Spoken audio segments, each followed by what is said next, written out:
Hello students, thanks for all your support you give me in my first video. And now today I am going to explain you what is cell cycle.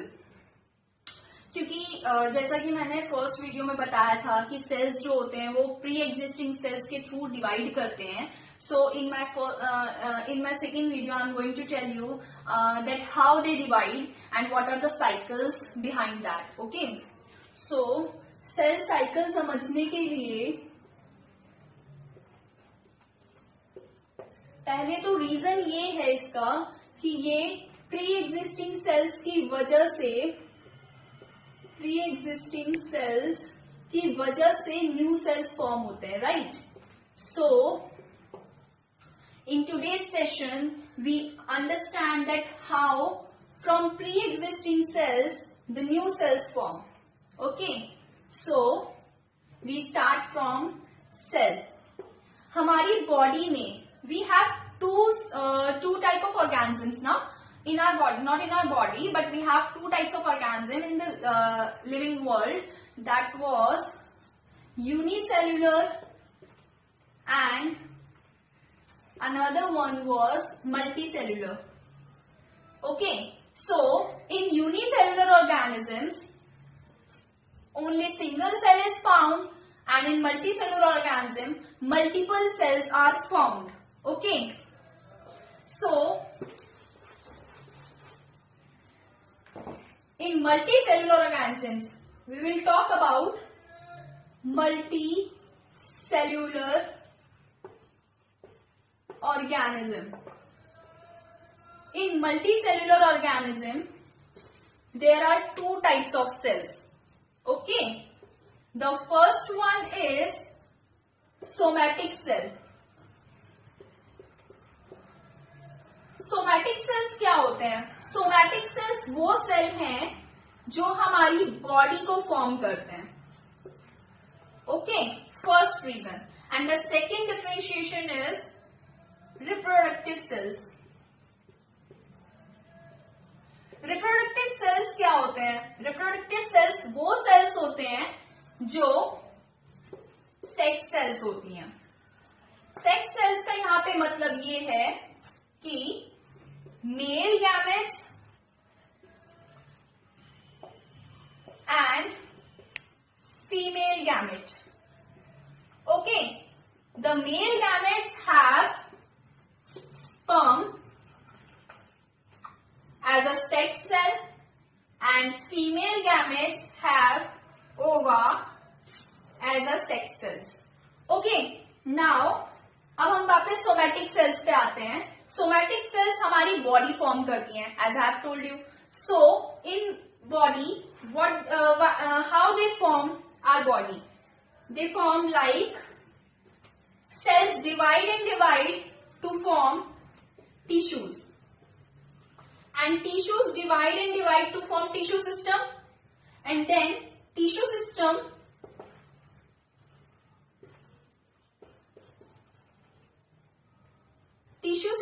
divide to form organ, and organ divide to form organ system.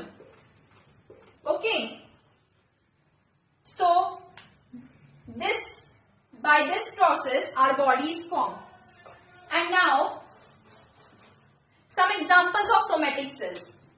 The examples are skin cells, like our brain cells.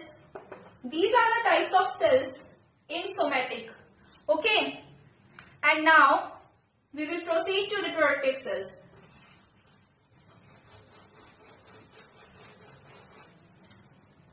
Reproductive cells में जैसा कि मैंने कहा कि male gametes और female gametes होती हैं. ये स्पर्म एंड ओवा के पार्ट में हमारी बॉडी में प्रेजेंट होती हैं. So this is also known as n type of cells. Now what does we mean by n type of cells? N is here chromosome. Okay, as I have told you in my previous video, अगर आप लोगों ने बहुत ध्यान से सुना होगा तो आपको पता चलेगा कि उसमें मैंने बोला था कि सेल के अंदर न्यूक्लियस होता है और न्यूक्लियस के पास डीएनए होता है. ये डीएनए किस फॉर्म में प्रेजेंट होता है? मतलब इससे पहले क्या प्रेजेंट होगा न्यूक्लियस के अंदर, इससे पहले क्रोमोसोम्स होते हैं जिनके पास हेरिडेटरी इंफॉर्मेशन होती है in the form of DNA. Okay, so n is the number of chromosomes and n here describes 23 number of chromosomes. Okay, and somatic cells के पास 2n टाइप सेल्स होती हैं. 2n टाइप सेल्स का मतलब है proper fully chromosomes इसके पास होते हैं, यानी कि 23 into 2 that is 46 number of chromosomes. Okay, now in reproductive के पास n नंबर ऑफ क्रोमोसोम्स क्यों होते हैं, जबकि सोमेटिक के पास तो 2n नंबर ऑफ क्रोमोसोम्स होते हैं. इनके पास n नंबर ऑफ क्रोमोसोम्स इसलिए होते हैं क्योंकि ये डिवाइड ही इस तरीके से करते हैं. See, sperm has n number of chromosomes and female have ova that is also having n number of chromosomes. These two combine during fertilization to form what? 2n number of chromosome. This 2n number of chromosome is seen in zygote. आप सबको पता है कि zygote क्या होता है. Zygote is the combination of sperm and ova to form a child. Okay, after this it has some processes of cell division. By that cell division we will have a embryo. Okay, now अब जैसा कि सबके दिमाग में ये सवाल आ रहा होगा, जहां तक मुझे पता है, क्योंकि हमने अब तक सेल डिवाइड की बात करी, तो सेल्स को डिवाइड करने की जरूरत कहां पड़ रही है. सेल तो ऑलरेडी अपने अपने फंक्शंस कर रहे हैं, हमने प्रीवियस वीडियो में समझा ही था. तो सेल को डिवाइड करने की जरूरत इन जगह पे पड़ती है, क्योंकि अगर ये ऐसे डिवाइड नहीं करेंगे तो ये प्रोसेसेस पूरी ही नहीं होंगी. ठीक है, why do cells divide? Cell divide करते हैं, सबसे पहला हमारा रीजन है ग्रोथ. ग्रोथ से कैसे सेल डिवाइड करेंगे? Any guesses?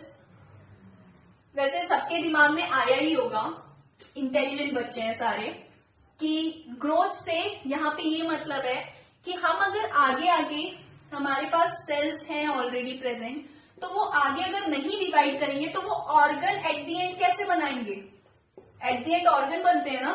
टिश्यू के सेल के बाद टिश्यू बनता है, टिश्यू के बाद टिश्यू सिस्टम बनता है, टिश्यू सिस्टम के बाद ऑर्गन बनता है, and then organ system. We have a system of for our life ना. सो ग्रोथ के लिए सेल डिवाइड इसलिए जरूरी है. नेक्स्ट रीजन हमारा सेल डिवीजन का ये है कि रिप्लेसमेंट ऑफ डेड सेल्स. हमारी बॉडी में अगर न्यूट्रिशियस सेल्स पड़े हैं तो डेड सेल्स भी होते हैं. डेड सेल्स रिप्लेस कैसे करते हैं? ऑब्वियसली सेल डिवाइड करके. जो सेल्स ऑलरेडी पड़े हैं वो ही सेल्स से न्यू सेल्स फॉर्म होते हैं. ठीक है, तो ये डेड सेल में भी सेल ग्रोथ की जरूरत होती है. थर्ड रीजन ये है repair of tissues. Repair of tissues का क्या मतलब है? मान लो तुम्हें कभी चोट लगी, कभी सोचा है कि चोट के बाद में कैसे हम लोग वापस हमारी स्किन आ जाती है? कोई कहीं से भी आपके यहाँ पे लग गया, कोई चोट लग गई स्किन पे, तो कभी सोचा है कि सेल के बाद मतलब हमारे पास चोट लगने के बाद में वापस वही स्किन कैसे आ जाती है? Because of repairing. हमारी बॉडी में ऐसी प्रोसेसेस चलती हैं जिसके थ्रू हमारा एपिथेलियम, एपिथेलियम का यहाँ ये मतलब है skin means outer layer. Most probably हम एपिथेलियम का मतलब यही बोलते हैं कि जिस भी चीज की आउटर लेयर है उसको हम साइंटिफिक टर्म में एपिथेलियम बोल देते हैं. तो एपिथेलियम ऑफ स्किन की बात कर रही हूं मैं अभी. एपिथेलियम ऑफ स्किन जब इंजर्ड हो जाती है, इंजरीज के टाइम पे, या फिर कोई वाउंड्स आपके कहीं लग गई है, चोट लगी है, बहुत ज्यादा लगी है, बट टाइम लगता है, बट इट विल हील, है ना. तो हील इसी वजह से करती है क्योंकि ऑलरेडी ये पावर होती है सेल्स के पास कि वो अपने आप को डिवाइड करते रहते हैं उन्हीं टिश्यूज के थ्रू, उन्हीं इंजर्ड टिश्यू के थ्रू वो डिवाइड करेगा और न्यू सेल्स फॉर्म करेगा. Okay, so repair of tissues भी समझ में आ गया होगा. अब लास्ट जो है सेल डिवाइड क्यों करते हैं, जो कि हमने अभी अभी पढ़ा था, रिप्रोडक्टिव सेल्स की वजह से। रिप्रोडक्टिव सेल्स को भी डिवाइड करना होता है ताकि वो क्या फॉर्म कर सके, सेक्स सेल्स। और अगर सेक्स सेल्स फॉर्म नहीं होंगे तो हमारा रिप्रोडक्शन कंप्लीट नहीं होगा, इसलिए भी इस प्रोसेस में भी सेल्स डिवाइड करते हैं। ओके, जो सेक्स सेल्स होती है वो मैंने बता दिया कि इनके पास n नंबर ऑफ क्रोमोसोम्स होते हैं। वो n number of chromosomes 2n कब बनाते हैं, during fertilisation, to form what, to form zygote. Okay, now सबसे मेन रीजन क्या है सेल साइकिल का,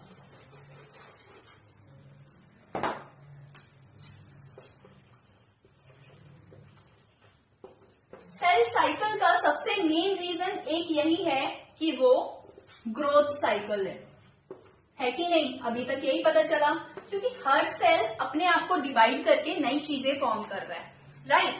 तो जो ग्रोथ साइकिल है उसमें क्या होता होगा, या तो मास बढ़ता होगा सेल का या फिर नंबर। ऑब्वियसली किसी भी चीज में आपके अंदर भी अगर ग्रोथ हो रही है तो आप सोचोगे कि मेरे अंदर मास बढ़ रहा है, बट जो अंदर की फिजिकल प्रोसेसेस हैं उनमें क्या होता है, नंबर भी बढ़ रहे होते हैं ना सेल के, इसी वजह से तो मास बढ़ रहा है। तो मास बढ़ रहा होगा या फिर नंबर बढ़ रहे होंगे। ओके, तो इस प्रोसेस को हम क्या बोल सकते हैं, it's a irreversible process. Irreversible process क्यों है ये, क्योंकि एक बार जो सेल बन गए वो वापस उन्हीं सेल के थ्रू नए सेल्स बन सकते हैं, लेकिन वापस पुराने नहीं जा सकते। ओके, तो ये रीजन है। इसके बाद में ग्रोथ सेल की भी कुछ प्रोसेसेस होती होंगी ना, कि किस किस के थ्रू हम समझ सकते हैं कि क्या क्या चीजें हमारी बॉडी में ग्रोथ सेल के थ्रू बढ़ रही हैं। यानी कि ग्रोथ सेल, इस ग्रोथ सेल के 3 इंटरैक्टिव सेशंस होते हैं।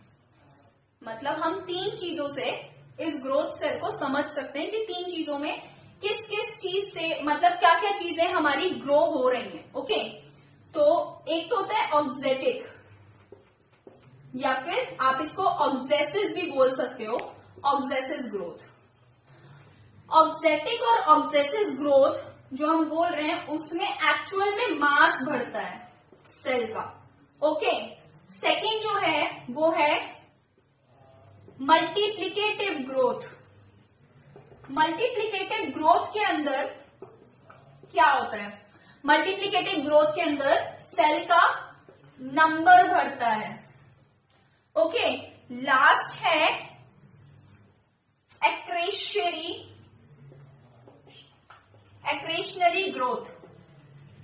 एक्रेशनरी ग्रोथ का मतलब क्या है, एक्रेशनरी ग्रोथ का यहाँ पे ये मतलब है कि जो भी कोई भी प्रोसेस हो रही है हमारी बॉडी में, उस दौरान जो जो सेल्स आगे डिवाइड करती हैं उनके ऊपर कुछ ना कुछ सब्सटेंस आके चिपक जाते हैं। जैसे कि कौन कौन सी प्रोसेस, रेस्पिरेशन के थ्रू, रेस्पिरेशन के टाइम पे, फोटोसिंथेसिस के टाइम पे, बहुत सारी ऐसी चीजें होती है ना कि आके चिपकती होंगी। तो वो किन किन चीजों को अपने पास आने देते हैं प्रोसेस के दौरान, जो उसके नेचर की होती हैं, मतलब सिमिलर नेचर्स के सेल्स एक साथ आकर के आगे प्रोसेस करते हैं for sale division. Okay, third process है प्रोटीन सिंथेसिस के टाइम पे। ओके, ये 3 चीजों के टाइम पे हमारी बॉडी आगे, हमारी बॉडी में जो सेल्स होते हैं वो एक्स्ट्रा सेलुलर सब्सटेंसेस को अपने पास आने देते हैं और वो चिपक जाते हैं उसके ऊपर, जिसकी वजह से एक्रेशनरी ग्रोथ इसका नाम दिया गया है। ओके, नाउ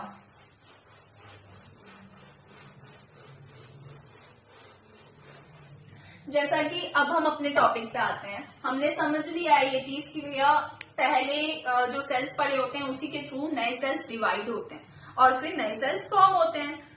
तो नए सेल्स फॉर्म हो रहे हैं, इसको हम किस सेंस में बोल सकते हैं, क्या डेफिनेशन हो सकती है सेल साइकिल की। डेफिनेशन खुद एक बार दिमाग लगाओ कि सेल अगर डिवाइड हो रहा है, ठीक है, तो क्या चीज डिवाइड हो रही होगी उसके अंदर? Most importantly nucleus. ओके, तो अगर सेल डिवाइड हो रहा है तो इसके अंदर मोस्ट इंपॉर्टेंट चीज क्या डिवाइड हो रही होगी? न्यूक्लियस। अगर न्यूक्लियस डिवाइड हो रहा है तो हम उसे क्या बोल देते हैं? कैरियोकाइनेसिस। ओके, तो न्यूक्लियस अगर डिवाइड हो रहा है, जैसा कि अभी तक हमने पढ़ा है कि सेल डिवाइड होता है और उसमें हमने अब देखा कि न्यूक्लियस डिवाइड होता है पहले। ओके, बाकी एक और चीज डिवाइड होती है, दैट वाज साइटोप्लाज्म। ठीक है, साइटोप्लाज्म भी डिवाइड होता है। हालांकि न्यूक्लियस के बाद साइटोकाइनेसिस हो सकता है, लेकिन साइटोकाइनेसिस के बाद न्यूक्लियस डिवीजन नहीं होता। क्यों नहीं होता होगा? क्योंकि ऑब्वियसली सेल ही डिवाइड हो गया ना दो पार्ट में, तो उसके अंदर के जो न्यूक्लियस होंगे वो डिवाइड होंगे, लेकिन प्रॉपर फर्स्ट वाले सेल का न्यूक्लियस डिवाइड नहीं हो सकता। तो न्यूक्लियस डिवाइड होने के बाद साइटोप्लाज्म डिवाइड हो सकता है, लेकिन साइटोप्लाज्म होने के बाद न्यूक्लियस डिवाइड नहीं हो सकता। ओके, तो इस प्रोसेस को हम क्या कहते हैं? साइटोप्लाज्म की प्रोसेस को, जो डिवीजन होता है, साइटोकाइनेसिस, और न्यूक्लियस डिवाइड की प्रोसेस को हम क्या बोलते हैं? Karyokinesis. Okay, now the third division also, that is known as centrosome division. Centrosome division is the division of chromosomes. ठीक है, क्रोमोसोम्स कब डिवाइड होते हैं? After the nuclear division. तो जब ऑलरेडी किसी डिवीजन के बाद कोई डिवीजन हो रहा है, इसी वजह से हमने इसे नाम दे दिया है third component of cell cycle. ठीक है, third component of cell cycle इसलिए दिया हुआ है क्योंकि centrosome is done after nuclear division. Centrosome division का मतलब यहां पे ये है कि इसके अंदर क्रोमोसोम्स जो होते हैं वो डिवाइड करते हैं to form two centrioles. Two centrioles बनने के बाद में किस प्रोसेस में यूज होते हैं ये दो सेंट्रियोल्स? माइटोसिस की प्रोसेस में। ये माइटोसिस मैं आप लोग को नेक्स्ट सेशन में बताऊंगी। ओके, सो एक लास्ट बारी इन तीनों को मेमोराइज करने के लिए एक प्रॉपर डिफरेंशिएशन समझ लेते हैं इन तीनों का। प्रॉपर डिफरेंशिएशन क्या होगा? सबसे पहले न्यूक्लियर डिवीजन। न्यूक्लियर डिवीजन में क्या हो रहा है? टू डॉटर न्यूक्लियाइज बन रही है ना? टू डॉटर न्यूक्लियाई इसमें फॉर्म हो रही है। सेकेंड डिवीजन क्या है? साइटोप्लाज्मिक। साइटोप्लाज्मिक डिवीजन में क्या होगा? साइटोप्लाज्म डिवाइड कर रहा है to form what? Two daughter cells. ठीक है, थर्ड जो है वो है centrosome. Centrosome cycle. Centrosome cycle में क्या हो रहा है? दो सेंट्रियोल्स बन रहे हैं।